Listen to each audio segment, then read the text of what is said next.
Now, I'm not saying that I would want to be a jihadist, but if I did want to be a jihadist, I'd probably be launching mortars the same way, just sitting down with my legs crossed, having a freaking fabulous time. Good morning, ladies and gentlemen. Welcome back to another episode. I'm your host, Matt Tardio. What the hell is going on over inside Gaza? Seriously, we've got, it looks like the French that are calling for an end to GHF. They're accusing GHF of instigating the famine over there. U.S. Special Envoy Steve Witkoff, along with U.S. Ambassador to Israel Mike Huckabee, both flew into Gaza today to one of the GHF sites to go learn what's actually taking place on the ground. Put out some brand new information. At the same time, it looks like Iran, and I can't make this up, is actually demanding, I mean, might as well call them reparations from the United States for bombing them and taking out their uranium enrichment plants before they will come back to the negotiating table on the nuke talks. Yep, imagine that. Also looks like they're trying to acquire some brand new weapons from China. We're going to go over that a heck of a lot more in today's episode. So I hope you guys are strapped in. I hope you're ready. Man, look at that, man. Before I even get going, what we got? John Wilson, 19 months, buddy. Michael Veter coming in, gifting out 10 Speak the Truth memberships. And John Wilson dropping an additional 20 Speak the Truth memberships. Ladies and gentlemen, if you don't have your gifts turned on, I don't know what's wrong with you. People gift out memberships here left and right like it's going out of style. First, before we even get into that, I got to talk to you guys about Rom Breslovsky, 21-year-old Israeli soldier. He's kidnapped on October 7th and taken into Gaza. And he has been there ever since. Yesterday, the Palestinian Islamic Jihad ended up releasing this video of him. Now, we're not going to play the entire video, but he's crying and saying that you want to see evidence of starvation in Gaza? Before we get into this, here's evidence of starvation in Gaza. This man has been sitting there for almost 2 years now, and he is just in pain throughout this entire video. These are just a couple screen grabs of that video to show you guys what he's dealing with. That dude, and look at the back of his neck here. You can see these different marks on him, and I'm sure, look at his legs. You guys can see the different scars. Like, it's pretty clear that this guy has been tortured. He's got bruises all over his body. He's got zero meat on his bones whatsoever. He just looks like absolute, like he's been treated like absolute trash. And yet, not a peep from the French about this. The French are going to sit there and tell you that there's famine in Gaza and so on and so forth. It's funny, all of his captors seem to be very, very well fed. Tom Bone says, I was taking my morning poop while watching your poop videos from last night. I flushed in a new fountain, pooped up in Russia. Nice to know I'm doing my part. Yeah, for those of you that didn't know, last night we had a little bit of a different broadcast. I highly suggest you go back and take a look at it. We how do I want to say this? We wanted something a little bit different last night. We wanted to take a break, so I featured all of the Russian poop fountains, and I don't want to get into that. Maybe I'll get into it at the end of the show, but some weird stuff coming out from there. Ricky says, I don't see the propaganda live, but my wife had to deal with me laughing nonstop in bed last night. Yeah, man, that was my favorite live session I think I've done today. Incock Faraday says, I have to say the modern art poopsicle was my favorite. Somebody called them stalagmites, and I died laughing. Somebody in the comment section over on X actually called them stalagmites, and I couldn't stop laughing myself. This is coming from Al Arabia English, right? GHF aid system in Gaza is a scandal and shameful, says the French foreign minister. Now, I could have used any other news organization, to be perfectly honest with you, bring this story up, but I figured why not showcase Al Arabia English? Because at the end of the day, they are the ones that are publishing France's crap. France foreign minister said on Tuesday a U.S. and Israeli-backed aid system in Gaza had generated a bloodbath and had to cease activity. I want to call for the cessation of activities of the Gaza Humanitarian Foundation, the militarized distribution of humanitarian aid that has generated a bloodbath in distribution lines in Gaza, which is a scandal, which is shameful and has to stop. Well, I'm going to actually prove to you guys today that that's wrong. Yesterday, I dumped a video, and I highly suggest you guys go over and watch it if you haven't seen it yet. It actually talks about the amount of humanitarian aid that's being distributed by GHF inside of Gaza, or the Gaza Humanitarian Foundation. Now, the only other organization that's actually distributing humanitarian aid in Gaza is the UN's World Food Program. GHF not only is delivering more meals to the Palestinians, they're transporting more food into Gaza, GHF is transporting more food into Gaza than the World Food Program. But additionally, none of their food is getting stolen and or looted. On the flip side, according to the UN, the World Food Program loses 92+% of all of the humanitarian aid that they end up picking up from the distribution points. So when I look at this and they start telling me that it's turned into a bloodbath, well, I know I've shown you guys the videos of the HA getting stolen over the last couple of days. I'm about to show you some pictures of what I believe to be a World Food Program truck after it ends up getting hijacked and looted and robbed. Now, the Gazans that are featured on these images are presumably sleeping. All right. They decided that they were too tired from looting the humanitarian aid trucks and decided that they needed a nap. And when they noticed that they passed out from all of the starvation and everything that they had, you can see that their buddies had to come over and drag them off of the vehicles. Now, that's my layman's assumption of what took place. Is it possible that they could be dead? I'm sure. But if you believe that to be true, then you have to ask yourself, how is it they ended up getting killed while picking up humanitarian aid and looting it from the World Food Program? Because the Israeli Defense Force, it's not allowed anywhere near the World Food Program's trucks. They've actually refused to allow the IDF to provide security for their vehicles. Thus, 92% of them are getting looted and getting stolen. I did the math today, and the math on it is kind of troubling. B. Hunter coming in giving out 5 Speak the Truth memberships. Thank you, sir. Appreciate you. I did the math on it, and the math within itself is kind of troubling. And when I say it's kind of troubling, I mean it is quite troubling when we look at the numbers. Do you realize that with all of that looting, the World Food Program, the UN's United Nations World Food Program, delivers less than 0.1 meals per Palestinian a day? I'll say that again. The UN's World Food Program delivers less than 0.1 meals per Palestinian per day.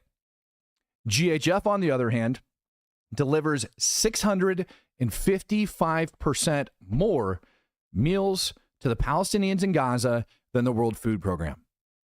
Those are the simple facts and the simple numbers. And so when I see people like, I don't know, the French foreign minister that's claiming that this needs to be dismantled, it kind of makes me wonder what the French foreign minister is up to and why. Mark Blue becoming a true supporter. Thank you, sir. Greatly appreciate that. Thank you, thank you, thank you. B. Hunter coming in giving out 5 Speak the Truth memberships. So that's the situation with the French on the ground. I don't know how they go about claiming that or even coming anywhere near. But yeah, France accused GHF of bloodshed. I mean, it's absolutely nuts because GHF is quite literally doing a good job. And these are everywhere. You can find that information kind of wherever you want to go. But don't worry, because France to the rescue, they decided to come in and deliver humanitarian aid drops. AP Payne coming in gifting out 10 Speak the Truth memberships.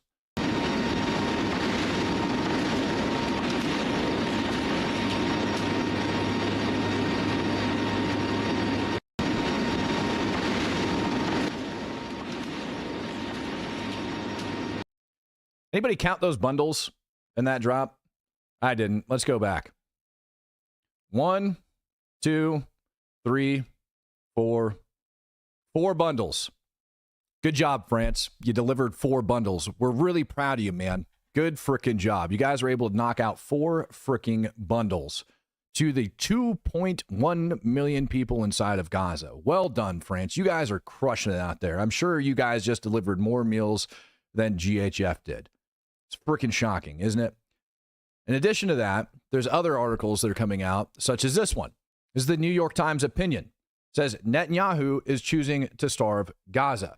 Now, if you guys want, this article is over behind a paywall, so I don't think I can actually disclose it and read it to you. But it says, and again, it's an op-ed to be clear, and it's not like we haven't debunked any other New York Times op-eds in the past on this channel, now have we? It says there's an urgent moral crisis, that famine thresholds have been crossed.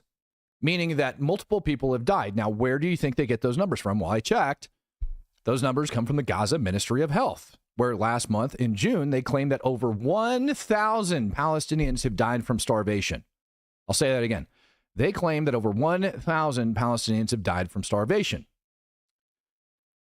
They say that Israel is using starvation as a collective punishment and that the allies must leverage their influence over Israel, criticizing the United States.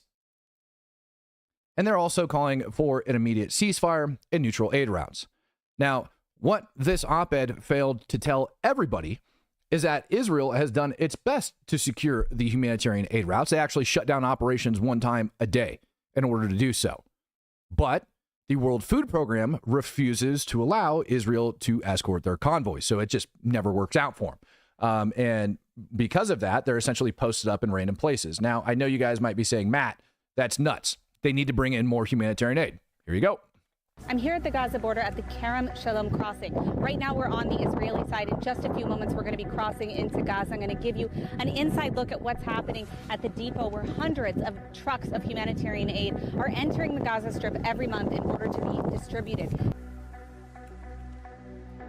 I'm here in the Gaza Strip and I'm at the distribution center where thousands of pallets of aid are just waiting to be distributed. Let's take a closer look at what's happening here. Walking around this area, I think it's incredibly frustrating that we're seeing the accusations that we're seeing right here from the UN accusing Israel of intentional starvation, all kinds of crimes against humanity that are simply not the case when you actually look at the facts on the ground. Now, is there suffering in Gaza? Of course. Are there pockets of hunger? Absolutely. Which is why you see this distribution center with thousands of pallets of aid just waiting to be delivered. This is literally, as far as the eye can see, you see humanitarian aid waiting for distribution. Even on the way into the Gaza Strip, we saw that there was a long line of cars waiting, some of them UN cars. Hopefully they're actually delivering that aid. But you can see here that there are just pallets upon pallets upon pallets of aid waiting to be distributed. Again, medicine being donated to the people of Gaza, yet not being distributed. Sanitary supplies. Here we have a collection of aid from the UAE.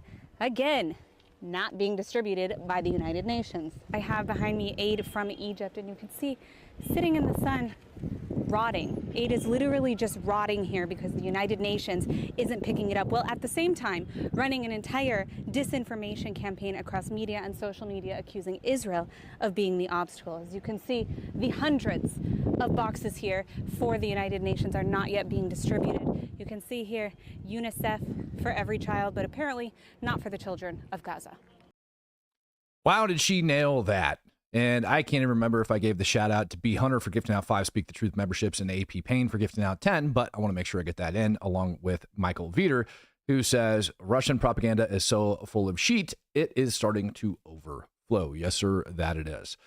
Now, she points out something very clear, and I even saw it in the comments section as I was playing that video, that it is not a supply chain issue, it is a distribution issue. And the distribution issue falls on the side of the UN. The UN is failing to properly distribute the humanitarian aid.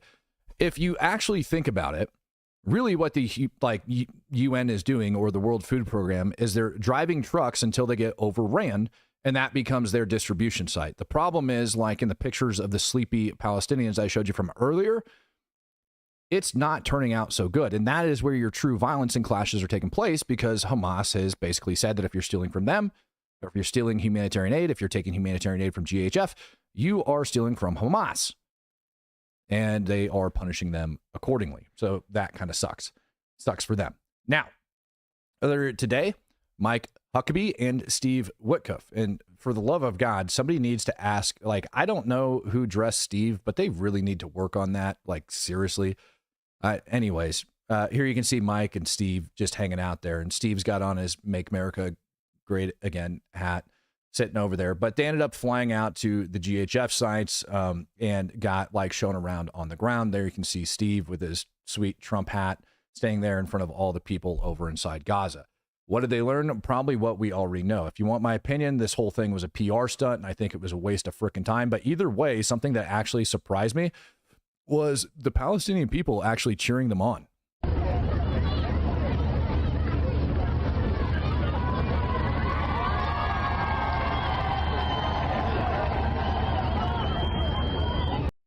Now, I think this is something maybe that the French need to listen to, so I'm going to play it again.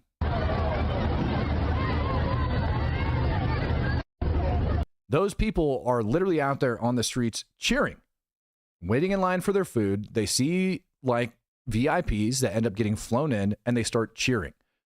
What also blew my mind about this video, take a look at what they're standing on. They literally brought in AstroTurf for this. I highly doubt GHF decided it would be a good idea to put AstroTurf in just to walk around on in the middle of their freaking site. But for some reason, well, you know, we're the United States, so we got to make things special. So they ended up throwing in AstroTurf.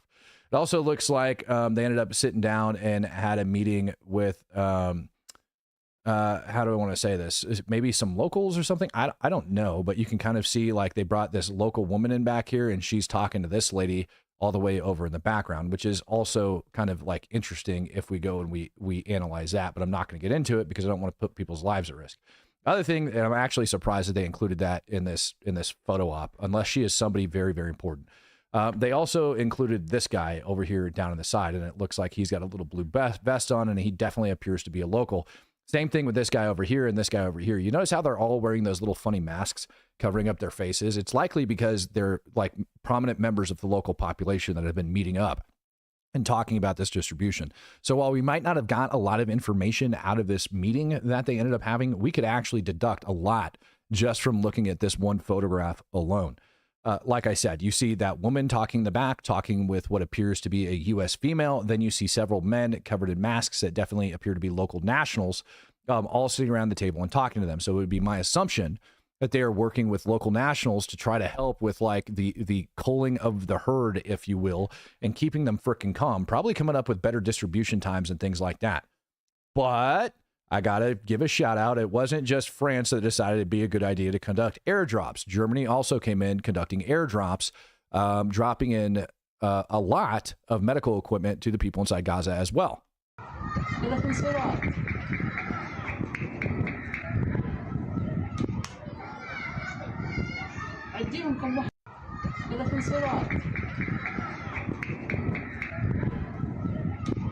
Now, it's interesting to me that you can actually see some of these pallets have become tangled up together over there.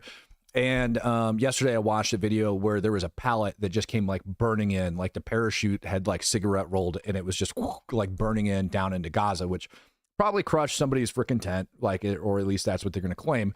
But with all of this in mind, I want you guys to remember this. With all of this in mind, with all of this humanitarian aid that's stacked up, with nations that are coming doing this, my big curiosity is, has this just turned into a giant PR stunt for all of these different countries?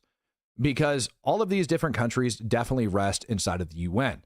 And if I can find the information that says that the distribution is the issue, that you can see the amount of humanitarian aid that's stacked up on both the Gaza side and the Israeli side of the border, the issue becomes readily apparent. Readily apparent that it's a distribution problem and that the UN's World Food Program doesn't have enough people and needs security in order to make this happen. And so the thing that kind of like makes me wonder inside is I know there is not a snowball's chance in hell that the people inside Germany, France, the UK, Canada, all don't have that information. And so when I see them not pushing the UN to properly do their job with it all there, then something even more sinister comes out, which is all of the world's leaders are essentially pushing a starvation narrative, knowing what the real issue is, to gain what? Favor? What are they getting out of this? Because if all of those nations, which are very large and have a lot of pull at the UN, all showed up together and said, you know what, UN, we need to secure these humanitarian aid routes. We need peacekeepers inside to make sure this humanitarian aid gets to where it's going. Additionally, we need to provide more personnel on the ground in order to make sure that that aid can actually get delivered. Maybe we'll offer some help to Israel. Not that they need it, because they're pushing more than enough humanitarian aid through for the current load. And everything that's stacked up on the Israeli side, a bulk of it's got to be inspected at this point, I would think. So it's just all literally sitting out there, soaking, stacked in the sun, waiting for somebody to take it in. And that is the real issue that nobody is talking about in mainstream media. We have a couple of reporters that are doing it, but nobody's really talking about it. And I don't understand why. Canada, the UK, the French, all of them Germany even conducting these humanitarian aid drops without actually speaking of the real problem paints a really disgusting image.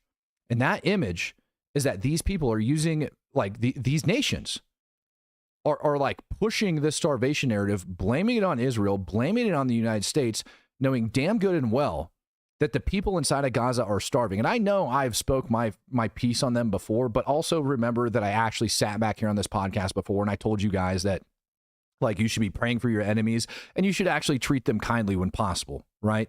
And this is the part that kind of ticks me off, is that it's not Israel that's using this starvation as a weapon, in my opinion. It's not Israel using starvation as a weapon. It's the UK, it's Canada, it's France, it's Germany. It's all of these nations that are not legitimately doing something. Instead, we see, what, 4 or 5 pallets being dropped by the French after complaining that they have an issue. Great, you guys got your PR video. And then we have this coming out from Germany. Great, you guys got your PR video. But the people on the ground are still starving, and you're literally doing nothing about it other than condemning the U.S. and Israel, who are the only nations that are actually doing something 655% more effective than the UN. It's kind of disgusting when you think about it. I had that, like, realization today, and it just, I don't know, man. It just kind of, like, made me sick to my stomach.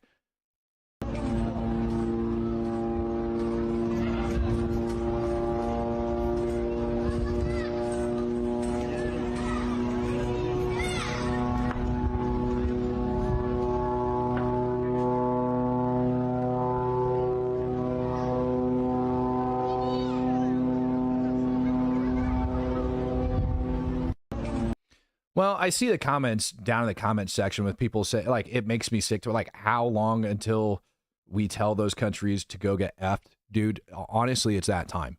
We do need to tell those countries, like, where to stick it, to be perfectly honest. We really do. And I think we are actually at the brink of doing that because they're all sitting back here. And if you guys missed, if you guys actually want, like, the facts and figures on this, by the way, before I get into the next segment of the show, if you guys want the facts and figures on this, I'm going to actually put it down in the chat. And I encourage you all to go over there and look over it. If any of you guys are in here and you're questioning the information that I'm putting out right now, I'm going to provide to you guys the actual legitimate facts of this. I mean, the legitimate facts. Because what the legitimate facts state is that the UN is the problem. And I can't stress that enough. The amount of humanitarian aid that is just being lost inside Gaza by the World Food Program and their lack of doing anything about it. And I'm just going to drop this down in the chat. You guys feel free to go over and read it. It's got all the stats and all the figures. You guys, if you're over on X, you can see it. If you're not on X, not a big deal, but I just shared with you guys all of the stats. And the stats are the stats. And those numbers come from the UN. They come from the World Food Program. They come from COGAT. They come from all sorts of places to be able to get that. Patrick Loudon says, do you think the UN was loading aid with arms and supplies intentionally or initially, or the other Arab countries? Could this be why the UN is stalling because issues with sneaking stuff in? It's a very big possibility. I do believe at this point, you know, with like those facts in mind, that it would be impossible for these world leaders not to know that that stuff is going on over inside Gaza. And it's impossible for them not to know those stats and figures that I just pinned up at the top of the chat because the UN's published them. So, yeah, humanitarian aid has been used to smuggle in weapons and supplies to Hamas. And when you think about it, this war's been going on for almost 2 years now. Hamas has been continuously attacking the IDF. They always have rockets. They always have bullets. They have brand new IEDs. They have new precursors to make explosives. They have all of this stuff. It's got to come from somewhere. And you can't say it's coming in from Egypt anymore because the Karim Shalom crossing, or excuse me, not the Karim Shalom, but the Philadelphia crossing down on the southern end of Gaza that connects the Sinai Peninsula, it has been locked down. So it's not coming in through there. It's not. So where is it coming from? The only logical explanation is it's coming through the humanitarian aid. And that makes sense for why Hamas wants to control it. Even more so, there's got to be intel getting to Hamas telling them what shipments of aid it's on. There could be trackers hidden there. There's all sorts of stuff that could be happening. Estimated timeframes, things of that nature, to when Hamas is literally going and grabbing that crap. And there's no way for Israel to catch all of it. It's absolutely disgusting. And then we have dudes like Tucker Carlson that are platforming that Green Beret. GBNT actually put out some new information on him. Turns out he got arrested for assault on a female. GBNT said it was wife. This is from, what is that, December 10th of 2021? Yep. And so that raises another point of concern for me as well. Like, not only did we have Tucker Carlson, the BBC, like Bernie Sanders, I mean, you name them, they all chose to platform this guy. And we talked about the amount of lies that he actually has and has been caught in. But now he turns out that he actually got arrested for what appears to be domestic violence back in 2021. So that also leads me to question and say, okay, well, if this is the case, how well are those contractors on the ground being screened? I'm not saying that this guy is telling the truth. What I'm saying is, how freaking desperate were they to let a DV charge fly? Now, I don't think he was convicted, because if he was convicted, he wouldn't be allowed to carry firearms. And the US-based contracting companies likely wouldn't have been able to hire him, at least to the best of my knowledge. So I doubt he was convicted. But if he wasn't carrying a firearm and he was there strictly in an administrative role, then they could have hired him. And what was his role that he had? Oh, that's right. He was in charge of logistics, not security. And so if that's the case, and he was inside of Gaza not carrying a weapon, well, there you would have it. Kind of strange, isn't it? So again, I'd question the people that they're actually hiring to do these jobs. But at the same time, I think it needs to get looked into a little bit more. Lame, any man can get arrested for DV at this age. Yeah, you're absolutely correct. But when you start looking at this stuff and you start stacking up his history, his reputation inside of the community, his reputation inside of the contractor community, the lies that he just went out telling, how he got caught red-handed in his lies, it kind of makes you wonder if it's just not true. Seriously. And you can say it's lame all you want, but the problem is that is a big freaking red flag. That is a massive red flag. But let's go ahead and shift our focus out of there, because I think Iran is actually going to be a bigger problem in the near future. I want you guys to look at this headline. This is not a joke headline. This is a very, very real headline. Iran demands compensation as a condition for resuming nuclear talks with the U.S. Now, over the last couple of weeks, I've showed you guys that Iran, their foreign minister and their president, have both came out and stated that they're not going to give up enriching uranium. They won't do it. They said they don't want to. And now they're demanding that, which to me is ridiculous. Trump actually got asked about this yesterday. Just Ryan becoming a true supporter. Welcome to the club, my friend. Yeah, go ahead. Thank you so much. I'm representing the foreign poll today. I'm asking you two questions on foreign policy. The first one, do you plan to re-engage diplomatically with Iran, go with direct talks with them, or are you happy with the current situation, having no deal with Iran? Well, Iran has been acting very badly. They were decimated. Their nuclear capability, that potential, which could have happened within 3 or 4 weeks, was decimated. It's been obliterated. The Atomic Energy Commission said the place is just decimated. Now they can start again, but they'd start in different sites because they were hit. I tell you what, the job these pilots did with their B-2 bombers, those unbelievable machines, they traveled 36 hours without stop. And they hit every single target. Every bomb hit they went right down the chutes. And then, as you know, we shot 30 rockets from submarines that were hundreds of miles away, and they hit every target. So they can start again, but they haven't been saying the right thing. I will say Iran has not been saying the right thing. They have not been speaking nicely, and they should be. Yeah, please. Iran's not been saying the right thing, and they have not been speaking nicely. Delta Parker coming in with $4.99 says, sent you a message on X 15 hours ago with Gaza BS from 5 years ago. Video was about Brady. I sent screenshots. I've got 60,000-ish followers over on X right now, and I have so many people that DM me information on a daily basis, brother. I will look for it. It is likely that it got buried, because I do my best to go through and check them out, but a lot of messages do end up getting buried. Delta Parker, keep my info private if you share it at all. Yeah, of course, man. Of course, I would do that. I tend not to do that unless I get permission from those people. That's just not how you do it, right? So yeah, Iran. This is a big problem. I talked about the other day, how Iran has had multiple alleged Mossad attacks, and Iranian officials have claimed to arrest multiple Mossad members or paid agents, if you will, near some of their nuclear sites. And so it looks like Mossad is keeping a very close watch on it. there is the hopes of a regime change taking place over inside of Iran, but all of that looks like it's falling through. All of it looks like it's falling through. And so people have been quietly sleeping. Like Iran has been over there just quietly sitting by saying that we are going to enrich uranium all that we want. And if you want us to come back to the negotiating table, you have to essentially give us reparations for bombing the crap out of us. I don't think that's going to turn out very well for Iran. There's another interesting portion of Iran that I just learned as well. And this one within itself should probably bother you guys. This is, again, a very tiny article that I was able to locate today. And I want you to take a look at what it says. Iran set to buy Chinese J-10C fighter jets after Israel drubbing. Iran is reportedly turning to China's J-10C fighter jets after its Air Force was left grounded during Israeli and American airstrikes. It exposed sanction-battered Tehran's aging fleet.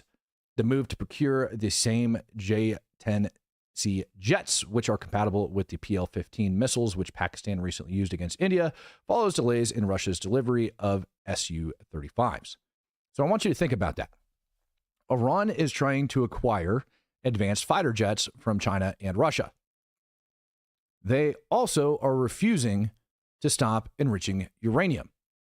And they doubled down and they said, United States, you have to pay for the damages that were caused, or else we're not coming to the negotiating table. And even if we do come to the negotiation table, we're not giving up enriching uranium. This is not a joke. It is very possible that the U.S. and Israel end up bombing the crap out of Iran yet again. And when we do that, it's going to spark massive, massive tensions across the region. It's going to be a huge pain. I don't think, I think people are sleeping on Iran. That is a very real headline. Demanding compensation. Yep. Now, the other thing that I ended up noticing as we end up talking about this, here's a cute little American Iran flag picture for you guys as we go into this, is the Taiwan is actually worried about China invading it, and they've been preparing for it. I did a little bit of research. It looks like China has actually done probes a lot into Taiwan's territorial waters. It looks like China has practiced invading Taiwan from 4 different directions, north, south, east, and west, and that they are preparing for it. And here's the next step in this. Not only have they been doing that, but Taiwan says that they are worried that China could invade them as soon as 2027. Incog Faraday coming in, gifting out 5 Speak the Truth memberships. Thank you, sir. Now, here's the issue. Right now, it looks like Russia might be trying to enter back into peace talks with the U.S. and Ukraine, even though we all know that's not going to go well. They've only got a couple days left before the new tariffs by Trump end up kicking in. And if that's the case, and those peace talks emerge, well, then we're going to need a new conflict. Over the last year, we saw 2 of them spark off. We saw one between India and Pakistan, and we saw the other one between Thailand and what the hell is the name of that other peon country over there, right? Both of them ended up ending pretty quickly. But interesting enough, both of the instigators in that case have ties back to Russia and China. Yesterday, we ended up learning that India is no longer going to be taking oil from Russia. So that's going to put a huge dent in their freaking expendable budget to go towards a war effort. If China ends up sparking off a war, which, again, remind you, we're more than midway through 2025. So by 2027, you're talking next year. It's not that far off. And there's no end in sight for either of these 2 conflicts. The war in Israel, the war with Iran, potentially, and what's taking place between Russia and Ukraine. If those 2 things stall out, it is possible that China uses that opportunity to go in. Cambodia, thank you. It is possible that China seizes that opportunity to draw attention away from those 2 conflicts. That's a problem, right? Or maybe these big peace deals come off and that ends up happening. The U.S. also hasn't firmly came out and said that it's going to end up defending Taiwan if China goes in. Instead, we've taken kind of like this weird gray area stance on it. Last year, I had talked to you guys that Biden didn't necessarily come out and say that he wasn't, I don't know, that he wasn't necessarily going to end up defending Taiwan. Michael Vieter says, we should see how much Iran wants and deliver an equal monetary value via B2. I agree. Like, if it was me, that's what I would do. Because what Iran has continued to do since we've struck them is they've continued to fund the Houthis. The Houthis have continued to push to strike Israel. Red Sea is just as freaking shut down as it was, if not more, this time last year. As a matter of fact, the Houthis said that they were going to be targeting all the ships. This came out like last week. Houthis said that they were going to be targeting all the ships that are going to be traveling through the Red Sea, not just the ones headed for Israel. So they actually ramped up their game, believe it or not. And where do you think that they got that freaking influence to do that from? Where do you think it is that they got that backing from to do that? Probably this man right up here that's on your screen. That'd be the Ayatollah. And then we determined that China and Iran are in negotiations to get advanced fighter jets. I mean, come on.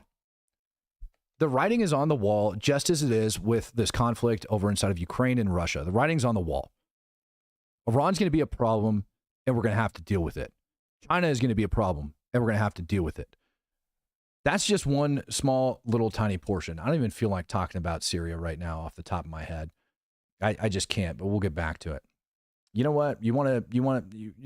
Let's break up the monotony here just a second. This actually happened over in the UK with another reported immigrant that was causing a disturbance that got put in check. Looks like the people in UK are getting tired of it.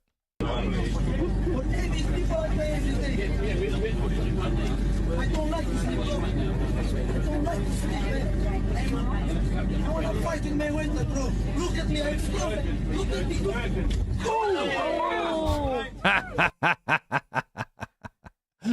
Hold on, let's do this. Let's get him standing back up. And let's just go ahead and slow that down. Let's just put that playback speed at about 50%, mute it, and let it ride. Wait for it. Boom. Headbutt him straight down. People in the UK are sick and tired of the crap. Like, absolutely sick and tired of it. That needed to be like a slow-mo replay regardless. Like, I don't care. That thing just needed to happen. Look at that, man. Just boom. Just forehead, straight through his nose. Look at that. Perfect connection. People in the UK are getting pissed off. Now, I did report to you guys that everything had kind of calmed down over inside of the UK with all of the protests and stuff, but that's just simply not the case. More and more people are actually protesting and getting their butts out on the street. So, personally, I think that if the United States and the rest of the world doesn't open up its freaking eyeballs and stop covering them up and see what's actually going on, that this is going to be very commonplace across the U.S. Additionally, we have another problem with Russia. Another big problem with Russia. Oh, come on. Don't do this to me. Here we go. Have another big problem with Russia. Putin went over into Belarus and ended up meeting with the president. Of all of the stupid things he said, he's saying that there's not been a waste of Russian life, that basically Ukraine is their territory, so on and so forth. But the other big thing that ended up coming out of this was that Russia is now posturing Orshnik ballistic missiles over inside of Belarus, and that the ballistic missiles that they want to place there are already in production. They know exactly where they're going, and that they're going to end up doing that. So why would he be moving them up over into Belarus? Well, it's a hell of a lot closer to the EU, in my opinion. Here's the other problem. This is another step in escalation. This is not Putin moving towards like peaceful negotiation. This is Putin that's actually moving in on Ukraine's borders. This gives another avenue of approach for the ballistic missiles coming down over into Ukraine. Over the last, 72 hours, there's been massive bombings, massive waves of drone attacks and cluster ballistic missiles that ended up getting shot into Kiev. 13 so far was the last count that I got in civilians that have been killed, including a 6-year-old boy. Over 100 were wounded in the last attack alone. 13 killed and over 100 wounded inside the city by Russian munitions. And yet the world remains silent, and Putin just continues to go and stack everything up. While Trump is pushing to make sure that everything goes better and that we sit properly on the world stage using peace through strength, it would certainly appear to me that none of the United States' enemies really give a crap. Sanctions aren't working. Pushing Iran, bombing Iran isn't working. We backed off way too early, in my opinion. Pushing sanctions on China, pushing tariffs on China, pushing tariffs on those that are doing business with Russia, going around the sanctions that were placed on them. None of that's working. The only actual act that has worked was bombing Iran to slow down their uranium enrichment. And even then, Iran still didn't back off. And so if you also read the writing on the wall and say peace through strength, we have tried peace for almost a year now. And eventually that peace is going to run out. Texas now says that the number total killed in that last strike was 31. Wow, that got updated. 31 killed. It's absolutely nuts. So for Putin to be doing all that, the real question is, where is it going to be going? Seriously, like, in what direction could that possibly be going? It doesn't look good. And I don't think Putin's going to come to the table. I don't think we're going to get peace between Ukraine and Russia. Ukraine's not going to give up any territory, and neither is Russia. So that leads back to war, and that leads back to the war and attrition. So it's just going to continue to go. It's not going to go anywhere. Ukraine's going to continue to get funded, and this thing is going to rage on until like there's an actual ending brought to it. But Putin's also getting more and more weak. So I still stand by my assessment saying that I believe Putin has a very strong possibility of busting out the chemical weapons, which over 10,000 chemical weapons attacks have been documented inside of Ukraine. But that was mostly CS type gas or tear gas. The question is when is he going to end up bringing out the blister agents? Now, the other thing that holds true, which you can read directly through Russian propaganda, is that if they are so strong and powerful, why did they need to use the tear gas? Well, they had to use the tear gas to uproot the Ukrainians from their defensive positions to try to move them and overrun their positions. Problem is, over the last week straight, Russia has made pretty much zero territorial gains. Zero. And they've been in constant offensive operations, and they've been constantly getting whittled away. So when is it all going to end? That's a very good question. I don't think that there is going to be an ending, to be perfectly honest. I'd love to talk to any of you guys. I'm opening up the Discord right now because it's been a minute since we had a good Discord chat. And I want to have a good Discord chat with you guys. So that's exactly what I'm doing. I'm opening up the Discord chat. Ooh. Got to adjust my settings. For some reason, my virtual webcam is off. I got to turn that sucker on so that you guys can see me over inside the Discord and come up over there. Turn off my cam, turn it back on. Texas, if you're in the house, I'd love for you to be able to pull up. But I do have the Discord open up. You guys are more than welcome to come in. Raise your hands, jump up in here, get in the chat. Come have a talk. Tell me what it is that's on your mind. You hear music, Linda Lou, that is the Discord music playing as I open the chat over inside Discord. So, yes, get up in there, raise your dang hands. I want to hear from you. Texas, if you're there, obviously I want to hear from you and hear about what took place on the ground. I actually heard a story from Texas earlier. He knew some people that were on the ground over near one of those cluster munitions actually struck. And it's troubling, to be perfectly honest with you, that Russia is openly using cluster munitions on like major urban areas over inside of Ukraine, and the international community is silent about it. They're quick to condemn Gaza, they're quick to condemn Israel. They're quick to condemn frickin' United States of America, everybody but Russia. And that's blowing my mind. UN, in my opinion, has just essentially been corrupted. And I never used to believe things like that we could see corruption like that on the world stage, but it really, really, really starts to make me wonder. It really does. Whew, it makes me sick inside. Texas, what's up, buddy? Yeah, I'm having a connection issue. I'm trying to sort it, so I'm just on my phone. So I'll be muted for a minute. I'm trying to sort the internet over here. I think you sound pretty good. I think you sound pretty good, man. Yeah, because I'm on my phone. I'm not at the computer. Oh, okay. Well, that's fair. Yeah, I'm working on fixing it. I'm having an internet issue here. 1 second.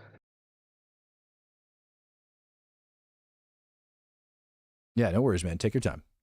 If it's being a big pain for you, take your time.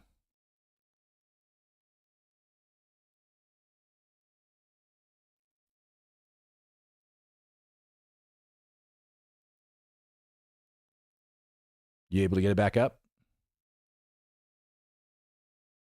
Yeah, and if you guys got gifted out of Speak the Truth membership today, you go over the posts on YouTube from this channel. You guys will be able to see it. You'll have another video, by the way, everybody, that's going to end up coming out later on this evening to give you more of an update of the present situation over inside the Middle East. So be on the lookout for like that video. If you guys missed yesterday's video upload, please go take a look at it. It actually gives you all the facts and figures for everything that's going on over inside Gaza with the humanitarian aid situation. So if you don't want to read the posts that I have pinned up to the top of the chat and videos are more your thing, go watch that video. That video has all the information that you need to know about what's actually taking place over inside of Gaza. And it gives you a very, very clean outline for the humanitarian situation over there as well. So go take a look at that. I think it's pretty interesting. And you guys need to get a hold of that as well. When is Ukraine going to start feeding poor Russians? They're not. They're not. Ukraine's not going to be feeding the Russians at all. Don't expect that whatsoever. So I'm going to give it another minute here for Texas to go ahead and jump in the chat. And if he's not able to get in here and nobody else is raising their hand, I'm going to go ahead and close down the chat on Discord in case you guys, but if anybody wants to, now's your time to get in there. Matt can do a check the news in Mogadishu. What happened in Mogadishu? I know we ended up having a very large airstrike over there just a couple weeks ago.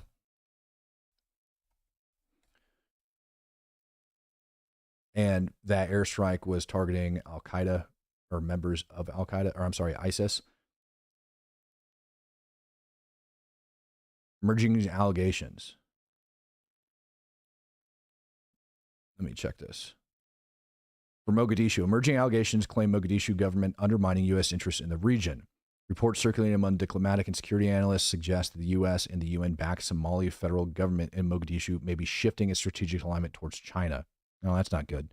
Raising concerns about the future of American and Indian influence over the Indian Ocean.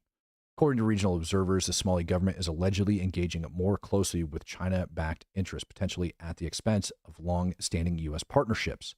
The situation has drawn comparisons to the U.S. withdrawal from Afghanistan. Policy voices are now questioning whether the United States should reconsider its approach in the Horn of Africa. That would kind of make sense, because if China is able to get influence over Somalia, that is where the weapon shipments that are going into Yemen from Iran are coming from. Additionally, our little frickin' port over there in the Horn of Africa is going to have a bunch of jihadists surrounding it. No problem if that ends up happening. Texas, what's up, buddy? Yeah, still having that issue, but I'm on my phone. How's it going? It goes good, man. It goes good. Talk to me over there. What's going on? Tell me about what happened in Kiev. Well, it's just Kiev is a bit crazy. A little bit closer to home. This one I told you on my girlfriend's side.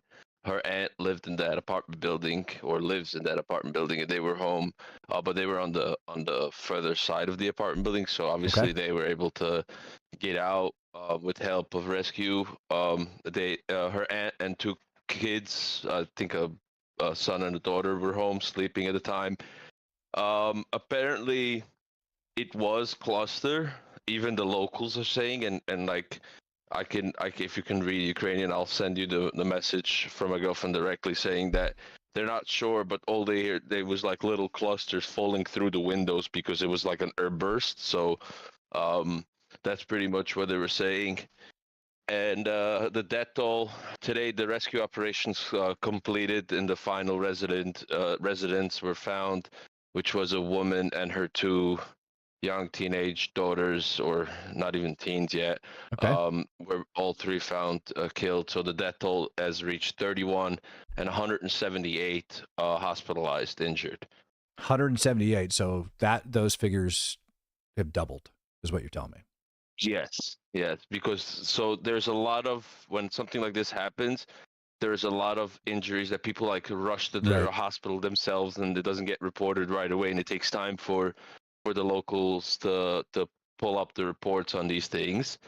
So it turns out that the numbers are a lot higher on both casualties.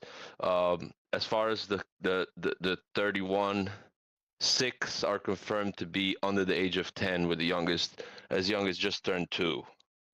Jesus. This last woman that was found with her 2 daughters, they were all obviously together in one room when the building collapsed on them. Her husband is active duty currently on the front. That's freaking sad. That's really sad. Yeah. Well, thank you for that update. I really appreciate it. Morgan Anthony, what you got, friend? Hey, Matt, how you doing? I just wanted to kind of put my 2 cents in on the thing. I've been saying for quite a while, and a lot of people don't have the foresight to look down the road. Putin's really screwed himself, in my opinion. He put himself in a position where he can't back off without risking assassination by his own people, and he can't really go forward without going to the inevitable and horrible acts. Right. I just see it ultimately ending bad for him and his people more than anybody. He needs to do the right thing and do some kind of talk and just lay off. And as far as the other angle with the Israeli thing, people just have to realize that a lot of that's just disruptive bantering from Hamas's side. Yeah. No other nation in the world does what Israel does with their preemptive get out of the area stuff. It's just both of these factions trying to pump and stroke themselves, and they're inevitably not going to win. I just hope that listeners and people understand that those people are not starving. I've seen starving people. Are they hungry? Yeah, probably, sure, but like, they're not sunk in. You can't. It's not like over around Mogadishu where you can see people starving. They look like a skeleton wearing a skin suit. Yeah. No, they're not. And that's here's the thing. I don't think like the vast majority of the population is starving. I think there's like little bits that are going to kind of like crapped on because their men have been killed in combat fighting against the IDF. They've blown themselves up, whatever the case may be. And it's the women that are having problems getting the food for their kids.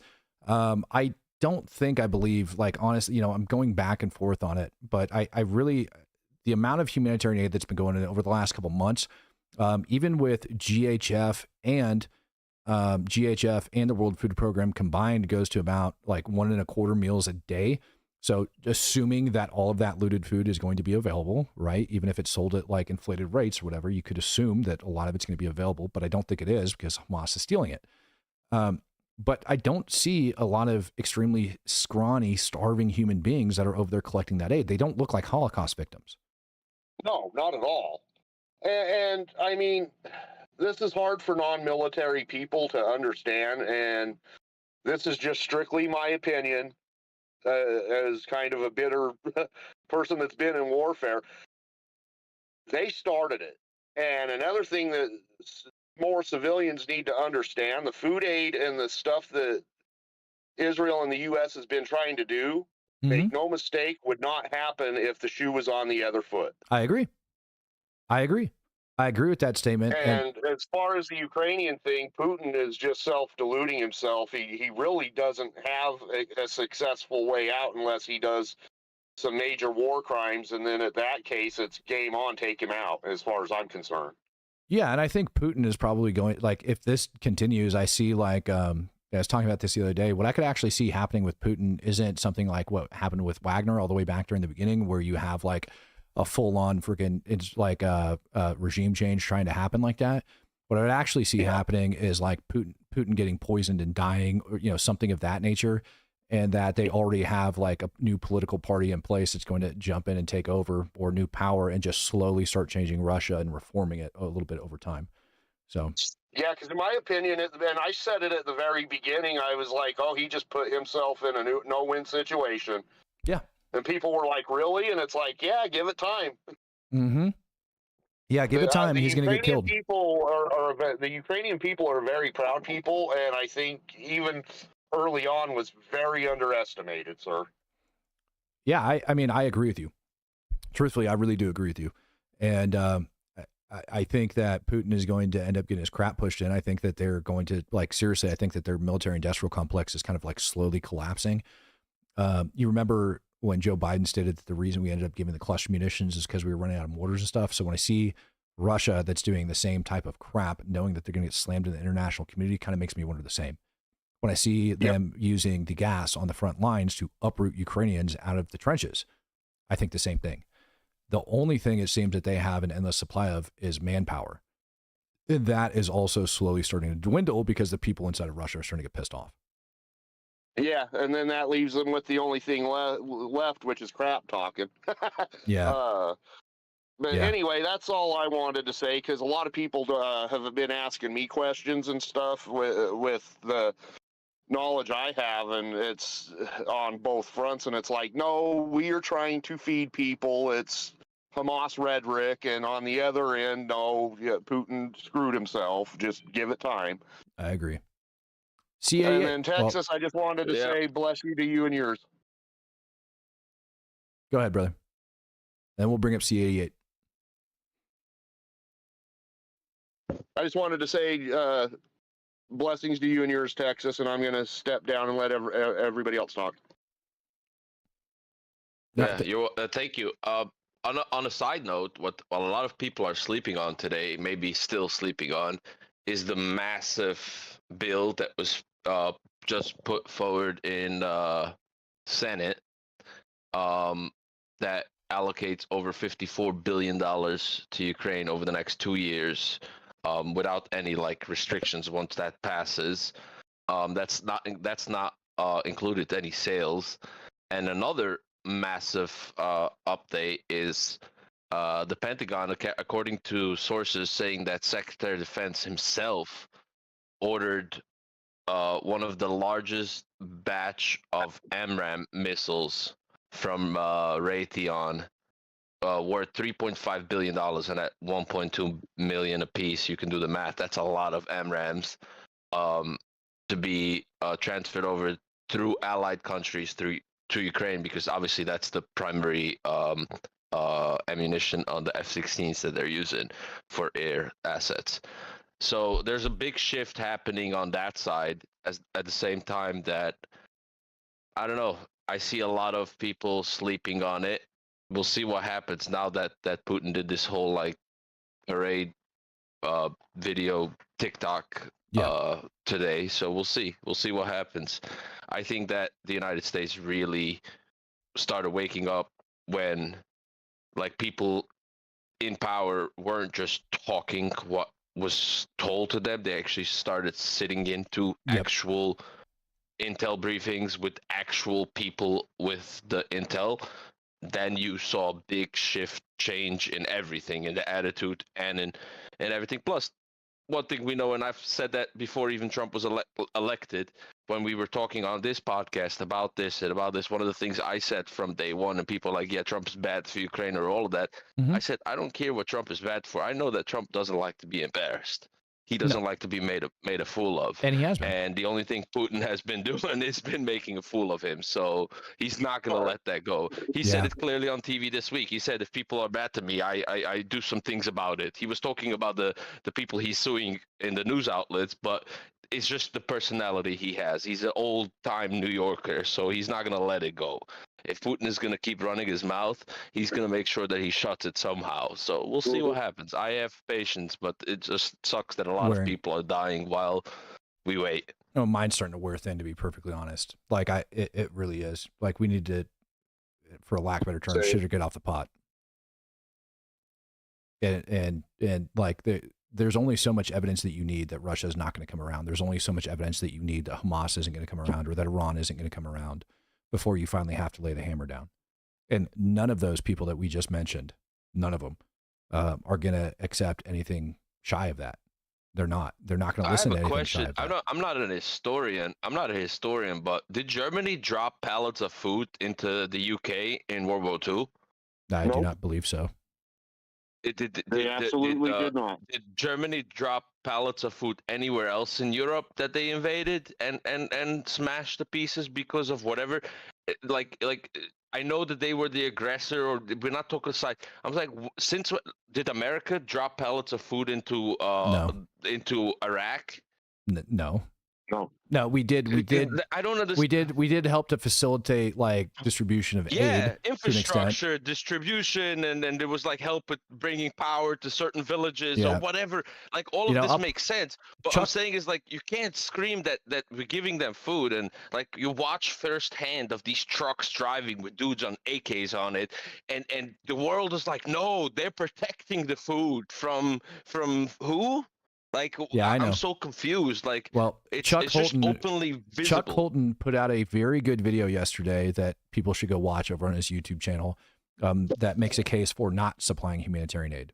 Seriously. I want to hear from C88, though, and I'm going to pull up Mac, and then they're going to be the last ones that we got. Go ahead, C88. What you got, man? You've been patiently waiting. Thank you. I was going to say, has anybody seen the latest intel reports that Russia's upgrading the T-54/55s now to put out on the front lines? I have not seen that. Yeah, it looks like they're pulling them out of the yards and actually refurbishing them to put out on the front lines now. Is it helping them at all? Probably not. I've had reports of them actually on the battlefield already. So yes, Okay. those are actual World War II or even one, like in between 1 and 2 era tanks that they are rolling out, which mostly as like modified infantry transport. So they like build like a big shed on it, Treat and them they'll like use it. It's not APCs. really for. Yeah, pretty much, but you can't hold that many people in it because it's still a tank. What they do is they build like a big metal shed on it with some barbed wire, and Yeah. they use that to just transfer a bunch of people. But yeah, they have been doing that. What do you mean? Russia's been using donkeys to transport ammunition on the front, so like it's not I've really going to be a surprise of it seeing them use 75 to 100-year-old equipment. Yeah, Well, the to be T-54/55 is 1954, 1955. So that's the technology you're talking about. Now, to be fair, at one point in time, I considered using donkeys to transport equipment over inside of Afghanistan. Just want to throw that out there. But it was also a much. Yeah, Matt. It's a different when you're climbing up I a very know. cliffy mountains that those I donkeys. know. Just and walking across a big open field carrying a donkey that's hauling RPGs for you. That's a big difference. I had to throw it out there. I had to throw it out there because, you know, there's a counter argument. But yeah, you're absolutely correct. There's a big difference between those two situations. Yep. Not that we didn't have the mechanized capability to take care of it. Russia doesn't. Converting old freaking World War II tanks into APCs is a joke. It's just it's a joke. So they're kind of screwed. But no unnecessary losses have been taken place in this according to Putin. Special military operation. Yeah. Texas, and real, Ukraine, real curious. No, Texas, I actually have like a question that I'm curious for you to answer. Yesterday, I don't think you were here in the morning's live stream, right? So, I was in and out. No, I wasn't. Yeah. Ukrainian Soft did a raid and successfully captured an island just south of Kherson over near Crimea. So, correction there. That is not. It's not really an island. It's actually a sandbar that connects to the peninsula. Okay. With very shallow, so in high tide it'll be like an island, but in low tide it'll be a peninsula connecting to the Crimean Peninsula. And yes, they did land on it. The Russians are trying to dispute that by saying, no, they didn't actually land there. They just fired at our positions, but we were able to repel them, and they left. When Ukraine is like, oh, really? So then Ukraine released video footage of them actually doing the beach landing and moving up and placing charges on radar systems. And Russia didn't release any video. So yes, they did do that. One of the things that people are sleeping on is what Ukraine has been doing towards the Crimean Peninsula, because Russia's biggest projection of power in that direction was the Black Sea Fleet. One thing that Russia has not been using at all in this war for the last quite some time is their Black Sea Fleet, because their Black Sea Fleet is right now, for the most part, like, I'm going to say not for the most part, but for a large part of it, acting as like houses for fish. Mm-hmm. So right now they're not using their Black Sea Fleet, so they can't really project that power that they did on that on Crimea, because Ukraine can obviously have soft guys landing on physical Crimean peninsula and on the little sandbars, islands, and whatever around it. Yes, that is absolutely true. They took out a big radar system and some other assets, and Russia's just screaming and saying, the Russian bloggers are just screaming and saying that that's not true. The operation went differently. Ukraine is lying, but Ukraine released video and Russia. Yeah, I mean, it's indisputable now. Ukrainian gore guys are some of these guys are good. I could tell you one thing: people are sleeping of the capability what some of these people do. Well, it's like so much you can learn in training.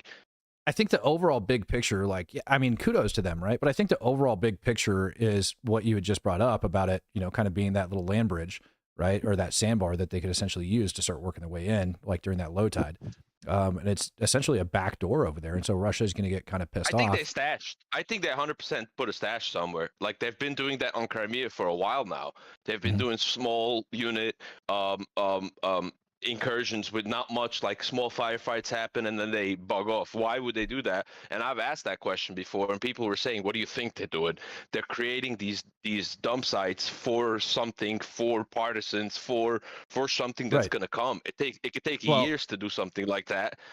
I brought this up last year, and everybody was like, Matt, you're crazy. That's never going to happen. Where I said, honestly, I think the best way for Ukraine to actually like start pushing Russia out is by cutting Crimea off first. Right. 100%. Right. But for some reason, people think that that was like a weird concept and tell me that I'm freaking crazy for suggesting that. But when you pay attention to the battlefield, like the major amount of supplies that they're able to push across that way, and like the amount of like storage that they've had over the last couple of years, it makes sense to cut that supply line off first and then start chopping away at the south, take back Melitopol, Mariupol, and then go deal with the DPR and LPR again. So I'm not one for pushing people's YouTubes or channels. Like, everybody has an opinion. Everybody's allowed to say whatever they want. But I came across this guy, and I have to just say it here so people can go and watch it. There's a guy called Paul Warburg. Mm-hmm. He released a video. It wasn't that long. I think he just released it today or yesterday. It was 10 hours ago. Yeah. It's titled "The Siege of Crimea Has Already Begun, but Nobody's Talking About It." And he breaks this down so well. It's a 15-minute video, and he's talked about it before. He breaks this down so well, and people are sleeping on it. So if you have a few minutes and you want to familiarize anybody in here, want to familiarize with the situation in the Crimea Peninsula, watch that video. He breaks it down really well. Like, Ukraine made a statement a long time ago and said the Ukrainian president, the war didn't start in 2022. The Right. war started in Crimea, and the war will end in Crimea. Right. That's the words that he said a long, long time ago, and people are sleeping on it. So if you want to go and watch that video, guys, you can learn a little bit about this. And I think that, like what Matt said a year ago and what he's saying now, is 100% accurate when it comes to this, because Crimea was very strategically important for Russia, for the Black Sea Fleet, so they There's can a obviously reason they took support it the when they Black did. Sea Fleet. And now that the Black Sea Fleet is pretty much not existing to the point where it was, it's the only reason they're holding on to Crimea is that it's like a trophy. But yeah, they're trying to save face. what's gonna end up happening is, it's like when you hold on to that trophy, but you end up losing the bigger picture because you were focusing on holding on that trophy. Versus if Ukraine forces Russia to get in heavy combat on that peninsula, they're gonna Right. collapse the front line if they don't give it up. Right. They can't do both, especially when they're that separated. So I think that there's some big things happening there, and I don't think it's going to be tomorrow or today. I think this is something that, if you look at the history of any warfare like the warfare that's in Ukraine, it's more guerrilla warfare than anything. It's very non-conventional war, and people don't really understand that because they see videos from parts of the war that looks like a tank is firing and that's a war, or a jet is dropping bombs, but it's a very non-conventional war.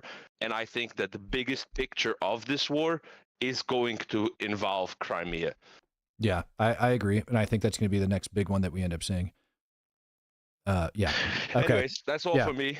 I appreciate you, man. I agree appreciate all as you guys well. for jumping in. Yeah, of course. I agree Cheers. as well. I do remember you saying that, Matt, a year ago. I just kind of kept it under my hat. And as far as the drop off, I think they're doing low unit kinetic stash so they can do hit and runs, because the best way to get to him now is just to get in his freaking head, kind of similar to the massive invasion of drones on their aircraft. Every little kinetic strike that they can do unconventionally to get in his head's going to further their win. Yeah. In my opinion. Yeah, I do believe that as well. Mac, what you got, brother? You been hanging out patiently? What's up? So it's becoming more and more obvious to me. I at least I don't know if anybody else feels like this, that I think China is probably the reason, or it has a very big part in all of the new conflicts that are starting. Like you said, they're helping out Iran with, or they're talking about giving them fighter jets. Cambodia. I mean, it's in that region, and if I'm not mistaken, they're kind of allies. At the very least, they're probably communists. Okay. So communists like communists. Yeah. The same thing with Russia, and I think that they're trying to start all of these little conflicts all around the world with United States allies, either to take focus off of Taiwan so that they can take it, or I don't know, just kind of. I mean, there's a possibility. I was talking with Texas about it. He believes that there's a very strong possibility that China might move on Taiwan in like matter of months, if not weeks. And when you listen to the politicians over inside not Taiwan main island. I'm talking about the surrounding islands that is Taiwanese territory. Well, but it's like, it's funny. There's obviously. Listen to this. Chinese army has carried out a massive deployment of military personnel to Fujian, a city close to Taiwan. Yeah. According to local sources, only the operational order of President Xi Jinping is currently awaited. So it looks like Russia, or I'm sorry, not Russia, but China has actually mobilized all their troops getting ready to take it. It looks like 2013 Russia around doing the things that they were doing around Crimea with their navy. It does. That's exactly. And then they didn't do anything. People just showed up. You know what I mean? It wasn't them. Because they had to save face, but it was pretty much the exact same thing. I think China is just a little bit more bolder this time, and they're at the point where they're like, we're gonna do it one way or the other. It's just a matter of time, and we don't care what anybody says. Like that's the attitude that China has about it. I think like people are sleeping on that conflict really, really badly, and they're gonna wake up very soon, much sooner than it looks. Yeah. Like people are saying 2027. I think it's before the year's out. There's going to be some sort of outbreak of some sort of conflict in that region. That's my opinion, but what do I know? Yeah, I'm looking for Fujian on the map. Like I just ended up putting it up on the screen, and yeah, I mean it's pretty dang close. Puts it like right up over there. I don't even know the distance between these two, but I mean, if they're moving them that dang close, I mean that's 100 miles ish. That's wild. Yep. Well, it makes sense because China's got an age problem. The population is aging very rapidly. If they're going to pull this off, they have to do it in the next 5 years, or they're going to run out of people. Yeah. Well, I don't know about that, but I think their economy is crushing, right? Like getting crushed right now. And I think that they're just honestly going up with the land grabs while everybody else is doing it, because they're able to see that the US, the UN, NATO, nobody's doing a damn thing about all of this. All of our backstops that we had in place to make sure that these things didn't happen aren't doing anything, right? We're watching these major communist freaking countries that are going and doing whatever the hell they want. And then you have these Islamic jihadist countries that are going and doing whatever they want. Why wouldn't China also jump in and capitalize on that? By the way, them sacking Taiwan would have a huge impact on the U.S. as well. Matt, to your opinion, when did all this start? And I know what I think when it started, but I'm just curious to hear when all this started. When all these countries started realizing that they can play around because the backstops are not there. When did all this start? I think, personally, it started with the withdrawal of Afghanistan. It really, really did.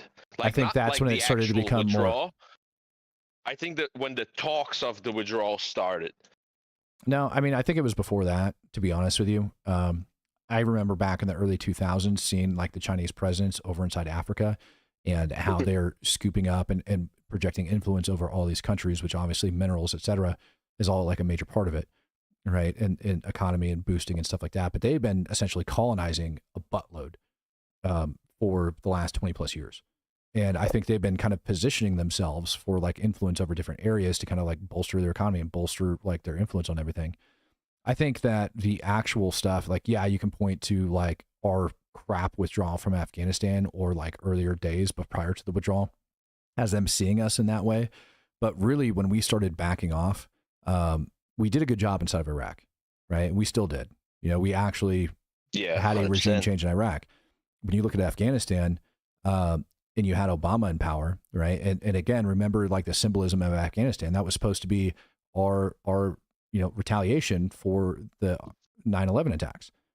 And what ended up happening was Obama did a massive troop surge, just like we did in Iraq. But the problem is it's different. It's different terrain. It's different environment. It's different culture. It's different everything. Troop surge in Iraq It's worked. also different people you're fighting. Yes, troop surge in Iraq worked. Over inside of Afghanistan, it was also working. But the thing that Obama did was put a deadline on that troop surge. And I was over there when he ended up ordering the retrograde, like us starting to pull back. And we were having great success in everything that we were doing with those troop numbers. And I think what that ended up showing to the international community is that America doesn't have the resolve to actually do what needs to be done. If you really want my opinion, like that drawdown during the troop surge, like in 2000, what year was that, man? Was that 2012? 16, 7, No, 7, 16, no, 15, the troop, 16? no, the troop, Earlier? no, that was like 2000. I think the troop surge started in like 2010, maybe, and the drawdown was 2012. I'll have to go back and look. I honestly, I don't remember. Just too much stuff is jumbled together in my head. But yeah, I mean, we were having very good progress. Yeah, we were having great progress, and then we ended up pulling back. And that pullback prematurely, just based on a random deadline, is where we've proved that you can attack the United States and we don't have the balls to finish the job.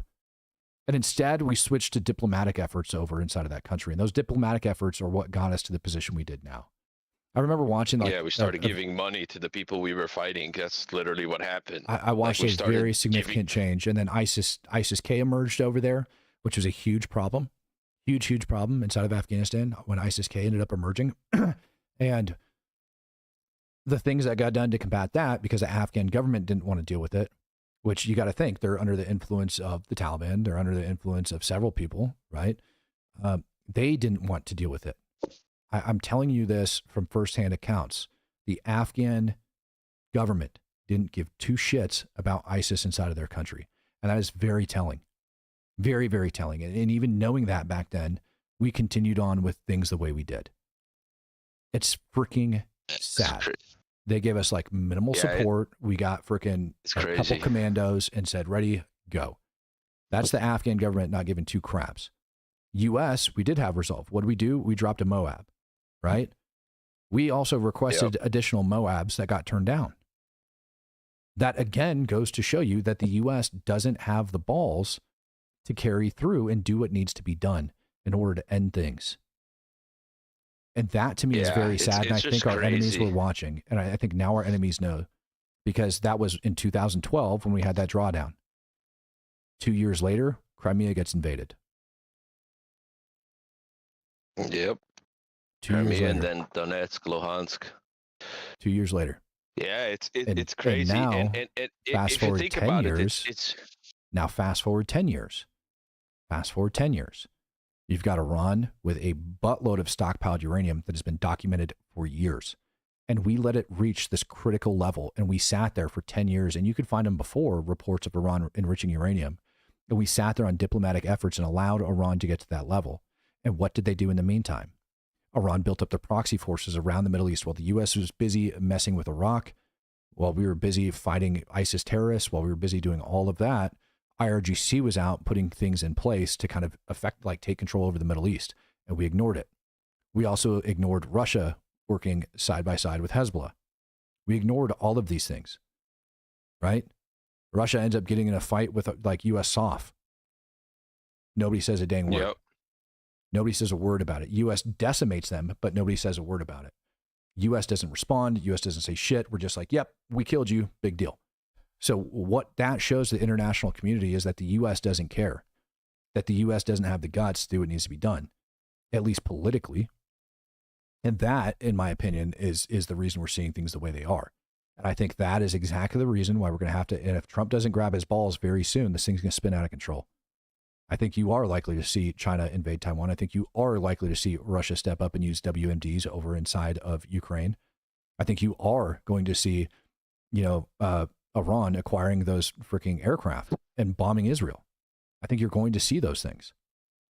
I mean, we know now that over the last few weeks, it's confirmed reports from multiple intelligence agencies from countries around the world and in the region have been saying that over the last few weeks, multiple, not one, not two, multiple cargo aircraft from 3 different countries have been landing inside of Iran, unloading equipment. And now I saw a report today well, again, people could say, oh, that's not very accurate because it's coming from Israel, but the Israeli defense sector has released information saying that Iran has been steadily restocking newer air defense assets, and they're trying to do now something where they're going to prepare for something where they can't get responded to because they have all new air defense assets from all these countries.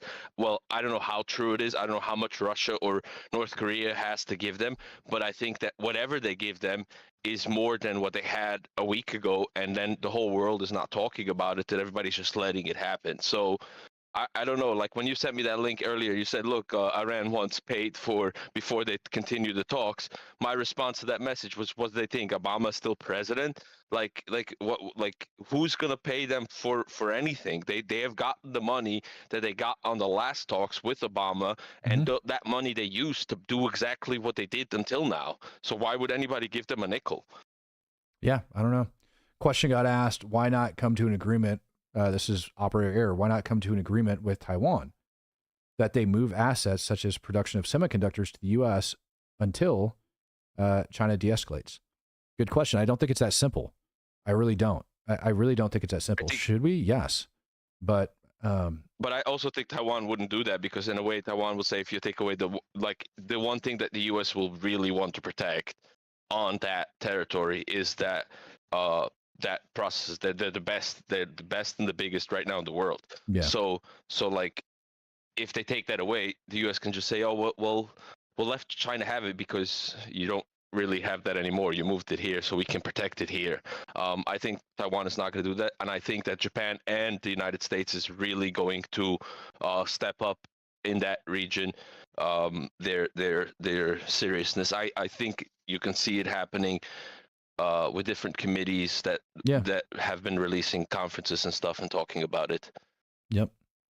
All right, guys. Well, I want to thank you guys for joining me this morning. I'm going to go ahead and cut out. Told my sister I'd give her a call about half an hour ago, and I'm way over that. So I want to make sure I'm actually able to give her some time. Have a good one. Cheers. Thank you. I appreciate you guys for coming in here. Have a good one, Matt. Yeah, everybody, you guys, thank you guys very much. Take care. All right, ladies and gentlemen, last thing is last. Before I end up getting off, I told you guys I'm getting back to the daily devotionals, and I wasn't kidding you. So I have a brand new one for you today. If you guys aren't Christian, these are Christian-based devotionals. You guys are welcome to walk away if you would like, or stick around. This daily devotional is called Walking by Faith. The reading from it comes from Genesis chapter 12, verses 1 through 5. The moment we trust Jesus as Lord and Savior, we enter into a life of faith. In other words, we live by the assurance that God is who he says and will do everything he promises. Salvation is instantaneous, but it takes a lifetime to learn and grow as believers. As soon as we are saved, God begins what is known as sanctification, teaching us to be like him. This is a process.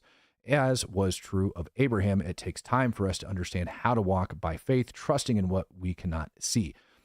To grow in godliness, we must learn to listen and to obey our Father. We must choose daily to follow his way, but this is not a neutral tendency, so self-discipline is needed. It is helpful to set a regular time to meditate upon God's word. Eagerly expect Jesus to speak to you and listen to what he is saying. Write notes in your Bible or a journal with the date and what the Lord has impressed upon you. Then apply the truth you learned and observe the results. Hearing God's voice is being in tune with his spirit and vital parts of walking in faith. But these things just don't happen. They require persistence. As with the physical exercise, the more we strengthen our spiritual muscles, the more the process becomes part of who we are. Reading goes along with it. Now the Lord said to Abraham, go forth from your country and from your relatives and from your father's house to the land which I will show you. And I will make you a great nation, and I will bless you and make your name great, and so you shall be a blessing. And I will bless those who bless you, and those who curses I will curse you, or I will curse them. And in you all the families of the earth will be blessed. So Abraham went forth as the Lord had spoken to him, and Lot went with him. Now Abraham was 75 years old when he departed from Haran. Abraham took Sarai his wife, and Lot his nephew, and all their possessions which they had accumulated, and the persons which they had acquired in Haran, and that they set out from the land of Canaan. Thus they came to the land of Canaan. Ladies and gentlemen, thank you for joining me for another episode of the Speak the Truth podcast. I'll see you guys again next time. Peace, love, happiness, and God bless. I, ladies and gentlemen, am out of here.